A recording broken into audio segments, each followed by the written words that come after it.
계속 그렇게 해온 건 그러나 정보위 잠깐만요. 비공개를 원칙으로 잠깐만요. 정보위에서는 충분히 잠깐만요. 자료를 제출하고 있습니다. 멈춰주세요. 국방위원회는 말이죠. 제가 예전부터 지적했던 인물이 하나 있습니다. 부승찬이라고. 공군 뭐 대위인지 소령인지 예편을 한, 그리고 예전 19대 민주통합당 최재천 의원의 보좌관, 그리고 정의당의 그 엄청난 김종대 보좌관 역을 지내고 이번에 처음 국회의원 당선이 된 병아리 초선 의원인데요.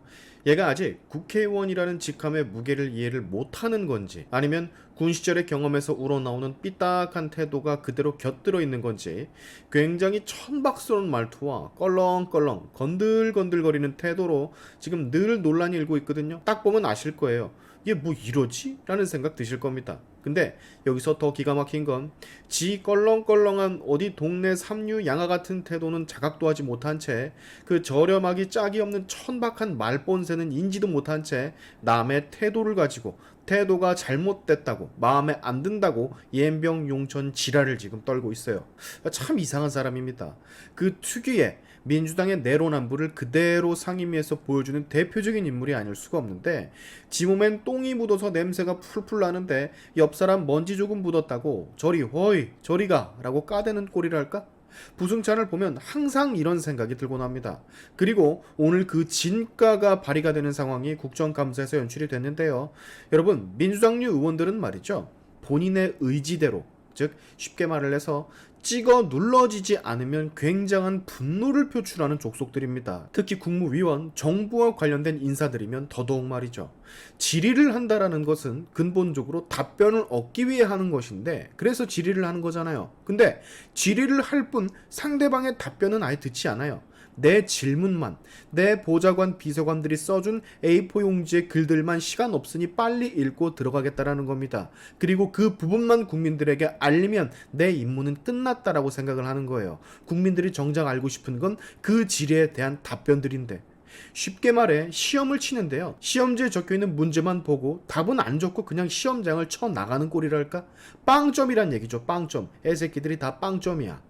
오늘 국방위 간사에 그 민주당에서 한창 밀던 무슨 충암판이 뭐니 그 거짓 음모론의 멤버로 지목됐었던 여인영 방첩사령관이 등장을 했습니다. 뭐 등장을 하자마자 여지없이 많은 민주당 의원들의 질의를 받았겠죠. 근데 웬걸, 민주당 의원들의 예상과는 너무 다르게 강단 있는 태도, 찍어 눌러도 찍어 눌러지지 않는 강직한 태도를 유지했던 여인영 장군.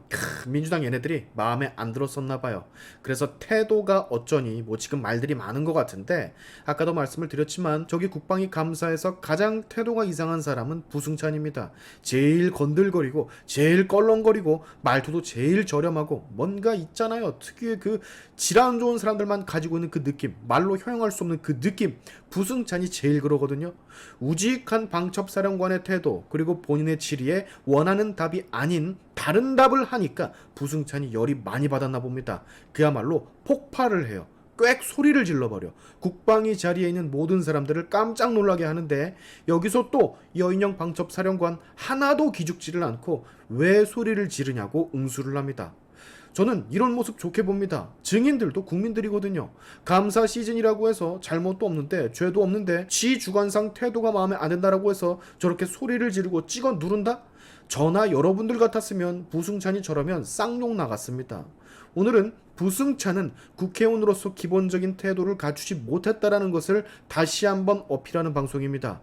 기억하세요, 이 인물 부승찬. 그리고 국방위 사면위가 열릴 때마다 지켜보십시오. 제가 느낀 그 감정, 이 사람을 딱 보면서 느꼈던 저 이상한 말본새와 껄렁대며 저렴해 보이는 태도, 아마 여러분도 반드시 느끼실 수 있을 거예요. 지금부터 영상 같이 보시죠. 들어가십시오. 예, 관심 가해주셔서 감사합니다. 방첩사령관 좀 앞으로 나와주세요. 시간 좀 멈춰주세요.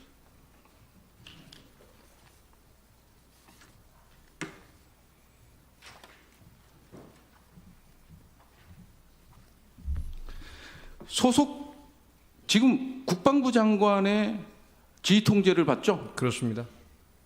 그러면 자료 요구는 하면 왜 자료 요구에 대한 일체 답변을 안 줘요? 저희는 정보 수사기관의 특징을 고려해서 계속 그렇게 해왔습니다. 계속 그렇게 해온 그러나 건 정보위 잠깐만요. 비공개를 원칙으로 잠깐만요. 정보위에서는 충분히 잠깐만요. 자료를 제출하고 있습니다. 멈춰주세요. 지금 뭐 하시는 겁니까? 의원님 왜 고함을 주십니까? 지금 뭐 하시는 거냐고 여쭙고 있어요. 제가 질의하잖아요. 제 질의 시간이잖아요. 의원님 왜 고함을 주십니까? 제 질의 시간이잖아요. 나중에 답변하세요. 나중에 답변하세요. 저 방첩사령관님, 의원님이 질의하시면 부족한 거 있으면 제가 마지막에 답변하실 수 있도록 해드리겠습니다. 네, 알겠습니다. 지금 국회법 37조와 국회법 제54조 2항을 가지고 얘기를 해요. 이건 정보 예산과 관련된 거예요. 예? 소관은 국방위원회란 말이에요. 그러면 일반 예산, 국방 예산과 관련된 자료는 제출해 주셔야죠. 자, 850억이라는 예산을 써요. 국방 예산. 정보 예산 빼고. 정보위 소관은요. 정보 예산과 관련된 사안, 결산 사안이라고 명시가 돼 있어요. 정보위원회 54조 2항에 예?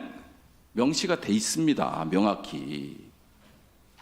그런데 국방 예산과 관련된 거, 국방부 장관의 통제를 받아야 되는 사안에 대해서는 당연히 국회법에 따라서 요구할 수 있는 거 아니에요? 제가 자료 제출을 해봤는데 단 하나도 안 와요. 그러면 당연히 국방 예산은 삭감해야죠. 왜 국방부 직할부대에 들어가 있어요? 국정원으로 가시면 돼요. 국정원 이중대.